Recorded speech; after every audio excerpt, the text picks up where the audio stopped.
a man who believes with no doubt that we can build a new American dream economy driven by innovation and creativity, by education, and yes, by cooperation. And by the way, after last night, I want a man who had the good sense to marry Michelle Obama. That was a big applause line. Welcome back to America Decides. Bill Clinton making the case for then President Barack Obama at the 2012 Democratic National Convention. The 42nd president will be on the stage here in Chicago tonight to advocate for the new nominee, Kamala Harris. CBS News political contributor Ashley Etienne joins us now. She is also the former communications director for Vice President Harris. Ashley, great to see you. Bill Clinton has a complicated history. Many younger voters view his legacy differently than older voters do. How do you think he can best help Kamala Harris tonight? Well, you know, I think he's going to lay out the stakes in a way that only he can. The other thing that I think is really interesting about Bill Clinton is, you know, he used to represent that Bubba vote for the Democratic Party, the bridge to those more conservative Democrats, the right-leaning Democrats, even some Republicans that were feeling a little disaffected within their party, and independent voters. And I think what's interesting now is Governor Walz will now represent that position within the Democratic Party. He will now serve that role, you know, in very big and small ways. He's signaling to those voters, independent voters, those that are in those conservative spaces and places across the country that Democrats have had a hard time reaching out to. He'll now bridge that cultural divide. And he does it in really big and small ways, from the camo hats to just his Midwestern sensibility. I mean, that's very similar to what Bill Clinton used to represent for the party. But I think that, you know, if you ask me what Bill Clinton will say tonight, I think it is that he'll lay out the stakes. And then, you know, he'll say probably what he said to me before, which is that we've got to win, and we've got to win big as a way to repudiate, a full repudiation of what Donald Trump represents. Ashley, I want to ask you about Michelle Obama's big speech last night.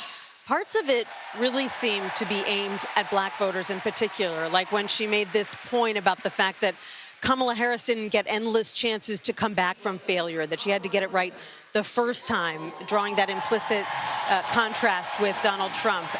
Michelle Obama also joked about how the presidency might just be a black job, a reference to something that President Trump had said to describe low-wage jobs. Why was it important, do you think, for her to go there? Well, because I think it's what she said is all the things that people are thinking, not just black folks. I mean, a lot of people are thinking that here you have this man who's been privileged his entire life, was given millions of dollars by his father to continue to build their business.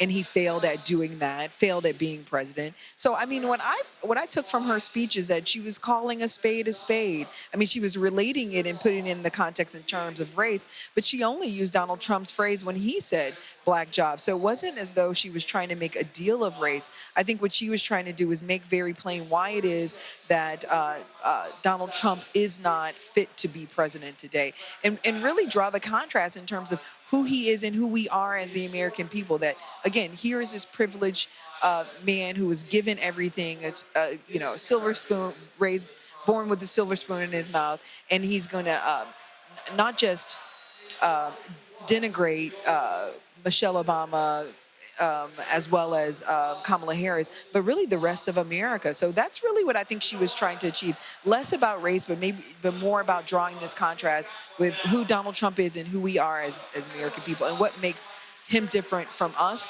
and what makes him unfit for the job. Ashley, you worked for years as the communications director for Nancy Pelosi, who is set to speak tonight. She has been locked in something of a rocky relationship with the current president, former nominee, ever since she pushed publicly for him to perhaps step aside. What do you expect to hear from her tonight? Well, Nancy, I think what she's going to do is to some degree go all the way back to 2016. When I walked into her office and she said to me that the stakes were high then, that we had a lot of work to do. We had to win the House. We had to win back the White House because he represented a threat to American democracy. We started writing those talking points in 2016. In addition to that, we started to formulate a narrative about how Donald Trump only cared about Donald Trump.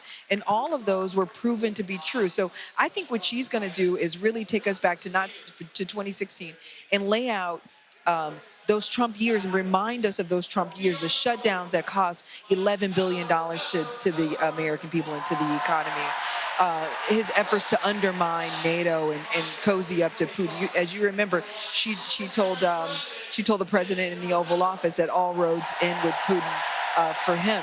And so I think that's what she's going to do. She's going to take her time to remind the American people of what those years were like, but also lay out the case for why it is that Kamala Harris is the leader of today and of our future.